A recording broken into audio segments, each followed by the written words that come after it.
शुरुआत में हमें ख्वाबों के देवता को दिखाया जाता है जो अपनी दुनिया से इंसानों की दुनिया में अपने एक असिस्टेंट को ढूंढने के लिए आए हैं। दरअसल उनका जो असिस्टेंट होता है वो लोगों को अच्छे नहीं बल्कि बुरे ख्वाब दिखाता है, इसीलिए वो ख्वाबों के देवता के साथ काम नहीं करना चाहता और उनकी दुनिया छोड़कर वो इंसानों की दुनिया में आ चुका है। वहीं दूसरी तरफ हमें एक प्रोफेसर को दिखाया जाता है जो बहुत दुखी होते हैं। दरअसल कुछ वक्त पहले उन्होंने अपने बेटे को खो दिया है, इसीलिए वो एक आदमी से उसके महल में मिलने जाते हैं। ये आदमी बहुत ही खतरनाक होता है क्योंकि ये काला जादू करता है और प्रोफेसर इस आदमी के जरिए, काले जादू के जरिए मौत के देवता को अपने वश में करके अपने बेटे को जिंदा करना चाहता है। और ये एक किताब जो कि काले जादू की किताब होती है, उससे मौत के देवता को अपनी दुनिया में अपने वश में करने के लिए बुलाते हैं। लेकिन ये जो काला जादूगर होता है, इसे जादू की हर एक चीज बहुत अच्छे से नहीं आती, इसीलिए इसका जादू उल्टा हो जाता है और ये मौत के देवता के बदले यहाँ पर ख्वाबों के देवता को कैद कर लेते हैं। ख्वाबों के देवता बेहोश होते हैं और उनकी तीन चीजें नीचे गिर जाती है, जिसमें एक लॉकेट होता है जिसमें लाल रंग का रूबी है, साथ ही एक हेलमेट जो कि बहुत ही शक्तिशाली है और एक पोटली जिसमें सैंड यानी कि रेत है। ये उन तीनों चीजों को अपने पास रख लेते हैं। ख्वाबों के देवता जो कि अब इनकी कैद में है वो बेहोश होते हैं। इस वजह से जो इंसान सोए होते हैं उन्हें नींद की, सपनों की अलग अलग बीमारियां होना शुरू हो जाती है। कई लोगों की मृत्यु भी हो जाती है। वहीं सपनों के देवता जब होश में आते हैं तो प्रोफेसर उसके पास जाते हैं और कहते हैं कि तुम्हें मेरे बेटे को जिंदा करना होगा। लेकिन सपनों के देवता उसकी किसी बात का कोई भी जवाब नहीं देते। सपनों के देवता को एक जादुई सर्कल के अंदर रखा होता है, वो चाहकर भी इस सर्कल से बाहर नहीं निकल सकते और इसे एक चीज से कवर भी कर दिया जाता है ताकि अगर वो यहाँ से निकलने की कोशिश भी करे तो इसके बाहर ना आ पाए। यहाँ पर जो गार्ड्स होते हैं उन्हें नींद न आने की दवा दी जाती है ताकि अगर कभी भी गलती से सर्कल मिटे और सपनों के देवता यहाँ से भागने की कोशिश करे तो उन्हें पकड़ लिया जाए। यहाँ पर सपनों के देवता का असिस्टेंट भी आ जाता है जो लोगों को बुरे सपने दिखाता है। वो भी प्रोफेसर और जादूगर के साथ मिल जाता है ताकि सपनों के देवता को कभी भी यहाँ से आज़ादी ना मिले। यहीं पर हमें एक बर्ड को भी दिखाया जाता है जो सपनों के देवता का बर्ड है और ये चाहता है कि किसी भी तरह से सपनों के देवता को आज़ाद कर दे। लेकिन उन्हें आज़ाद करना इतना आसान नहीं है क्योंकि मंत्रों के जिस घेरे के अंदर वो हैं उससे बाहर निकलना बहुत मुश्किल है।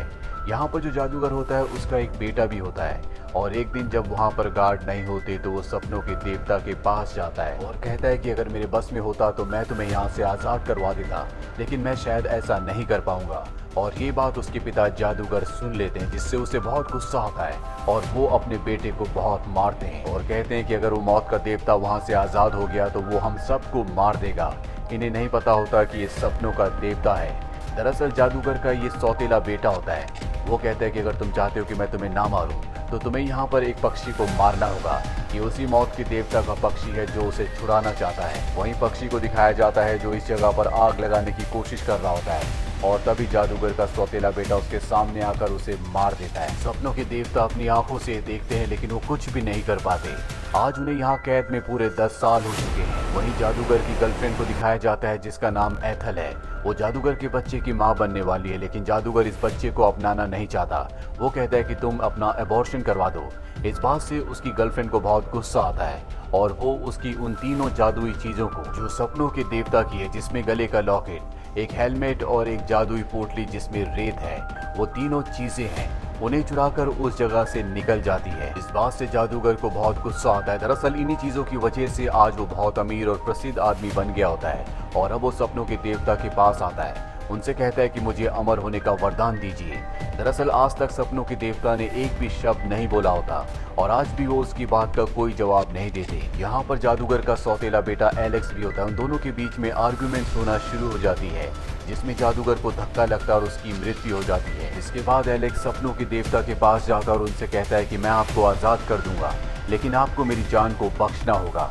सपनों के देवता उसकी बात का कोई भी जवाब नहीं देते क्योंकि उन्होंने फैसला कर लिया होता है कि इस कैद से आज़ाद होने के बाद वो उसे मार देंगे क्योंकि उसने उनके पक्षी को मारा था। वहीं दूसरी तरफ जादूगर की गर्लफ्रेंड को दिखाया जाता है जो एक बेटे को जन्म देती है। वो अपने बेटे के साथ अब बहुत खुश है, साथ ही उसके पास सपनों के देवता की तीनों जादुई चीजें भी हैं। यहाँ पर धीरे धीरे वक्त बीतता है और जादूगर का सौतेला बेटा एलेक्स अब बूढ़ा हो चुका है। वो व्हीलचेयर पर होता है और वो सपनों के देवता के पास आता है। दरअसल वो जानता है कि उसकी जिंदगी का आखिरी वक्त आ चुका है, इसीलिए वो सपनों के देवता से मिलने के लिए आया होता है और आज भी वो उनसे वही बात कह रहा होता है कि मैं आपको आज़ाद कर दूंगा लेकिन आपको मुझे माफ करना होगा। सपनों के देवता उसकी बात का कोई भी जवाब नहीं देते और जब वो अपनी व्हील चेयर से वहाँ से निकलता है तो उसके व्हील चेयर के टायर से वो घेरा मिट जाता है जिसके अंदर सपनों के देवता कैद हैं। और वो अपने आप को वहाँ से आज़ाद करने के बाद एलेक्स को उसी के सपनों की दुनिया में हमेशा के लिए कैद कर देते हैं, क्योंकि उसने उनके पक्षी को मारा था। और अब वो वापस अपनी दुनिया में आ जाते हैं, जिसे देखकर उन्हें बहुत दुख होता है, क्योंकि आज इतने सालों के बाद जब वो अपने सपनों की दुनिया में लौटे हैं तो उनकी दुनिया पूरी तरह से बर्बाद हो चुकी है। वहीं उनका वो असिस्टेंट जो लोगों को बुरे सपने दिखाता है, उसे पता चल जाता है कि सपनों के देवता आज़ाद हो चुके हैं। इसीलिए वो अपने आप को बचाने के लिए और पावरफुल बनाने के लिए उस लेडी के पास जाता है जो जादूगर की गर्लफ्रेंड थी, जो सपनों के देवता की तीनों चीज़ों को चुरा कर निकल गई थी। और वो कहता है कि मुझे वो तीनों चीज़ें चाहिए। वो लेडी आज भी पूरी तरह से जवान होती है। वो कहती है कि 2 चीज़ें मैंने बेच दी और लॉकेट आज भी मेरे पास है, जिस वजह से मेरी उम्र नहीं बढ़ती। सपनों के देवता का असिस्टेंट उससे लॉकेट छीनने की कोशिश करता है, लेकिन वो लॉकेट बहुत शक्तिशाली होता है। इसीलिए जादूगर की गर्लफ्रेंड उस लॉकेट से उसे उसी के सपनों की दुनिया में कैद कर देती है। वहीं सपनों के देवता को दिखाया जाता है जिन्हें अपनी दुनिया दोबारा से बनाने के लिए उन तीनों चीज़ों की ज़रूरत है। इसीलिए यहाँ पर वो 3 शक्तिशाली देवियों को बुलाते हैं और उनसे पूछते हैं कि मेरी वो 3 चीज़ें कहाँ पर हैं। वो बताती हैं कि तुम्हारी सबसे पहली चीज़ वो लॉकेट वो एक लेडी के पास है जो अर्थ पर है, तुम्हारा हेलमेट नर्क में है और तुम्हारी रेत की पोटली एक लड़की के पास है जो डीमंस को भगाती है। वही हमें उस लेडी को दिखाया जाता है जिसके पास लॉकेट है। वो अपने बेटे से मिलने हॉस्पिटल में जाती है जो बूढ़ा हो चुका है। वो उसे कहती है कि जब भी ख्वाबों के देवता यहाँ पर आए तो तुम उन्हें ये लॉकेट देकर अपनी जान बचा लेना। वो अपना लॉकेट उतार कर अपने बेटे को दे देती है, जिसके बाद वो बूढ़ी होकर मर जाती है। उसका बेटा ये तय करता है कि वो इस लॉकेट को ख्वाबों के देवता को नहीं देगा और इसकी शक्ति से वो यहाँ पर गार्ड्स को मार देता है। वहीं ख्वाबों के देवता को दिखाया जाता है जो उस लड़की के पास पहुंच जाते हैं जिसके पास रेत की सैंड की थैली है। वो एक चर्च में जा रही होती है। ख्वाबों के देवता से वो कहती है कि मैं चर्च से वापस आती हूँ, तब तक तुम मेरा यहीं पर इंतजार करो। और वो चर्च के अंदर चली जाती है जहाँ पर वो एक इंसान के अंदर से डीमन को बाहर निकालती है। अब ख्वाबों के देवता भी यहाँ पर आ जाते हैं और उससे कहते हैं कि मेरी रेत की जो पोटली तुम्हारे पास है वो मुझे वापस दे दो।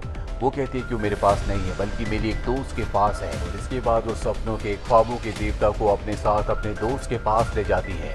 और जब वो घर पर पहुँचते हैं तो देखते हैं कि उसकी मृत्यु हो चुकी है।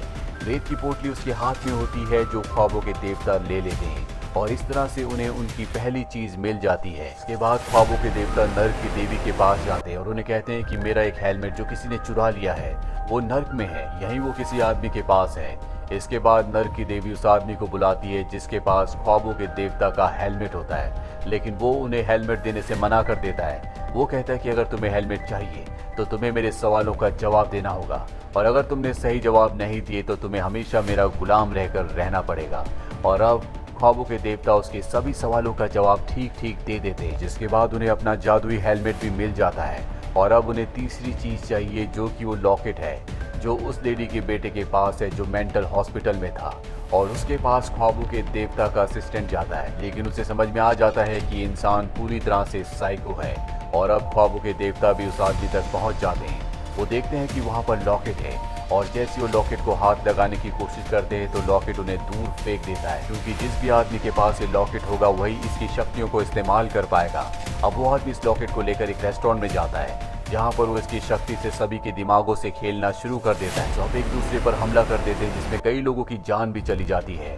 ख्वाबों के देवता यहाँ पर आ जाते हैं और उस आदमी से कहते हैं कि ये लॉकेट मुझे लौटा दो, ये तुम्हारी दुनिया के लिए सही नहीं है, ये तुम्हारी दुनिया को सिर्फ नुकसान पहुंचाएगा। और इसके बाद वो उसे ख्वाबों की दुनिया में कैद करने की कोशिश करते हैं, लेकिन वो आदमी खुद ख्वाबों की दुनिया में चला जाता है जहाँ पर ख्वाबों के देवता का और उसका आपस में आमना सामना होता है। वो उस लॉकेट से ख्वाबों के देवता पर हमला करता है और उनके अंदर बहुत शक्तियाँ होती है, इसीलिए लॉकेट की सारी शक्तियों को वो अपने अंदर एब्जॉर्ब कर लेते हैं। और इसके बाद उस आदमी को उसी के सपनों की दुनिया में पूरी तरह से उलझा देते हैं, जिसके बाद असली दुनिया में दिखाया जाता है कि वो आदमी कोमा में चला गया है।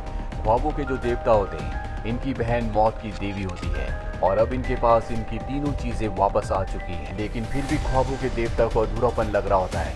इसीलिए वो अपनी बहन मौत की देवी के पास आए होते हैं। वो उससे पूछते हैं कि मैं इतने सालों तक कैद था, गायब था, कभी तुमने मेरी मदद करने की कोशिश क्यों नहीं की। और अब मौत की देवी उसे अपना काम दिखाती है। वो बताती है कि मैं लोगों के पास जाती हूँ लेकिन लोग मरने के लिए तैयार नहीं होते, जिस वजह से मुझे उनके गुस्से का सामना करना पड़ता है। तुम्हें हताश नहीं होना चाहिए, जल्दी तुम अपनी दुनिया को दोबारा से बना दोगे, मुझे तुम पर पूरा विश्वास है। ख्वाबों के देवता को इससे बहुत हिम्मत मिलती है, वो वापस अपनी दुनिया में आ जाता है।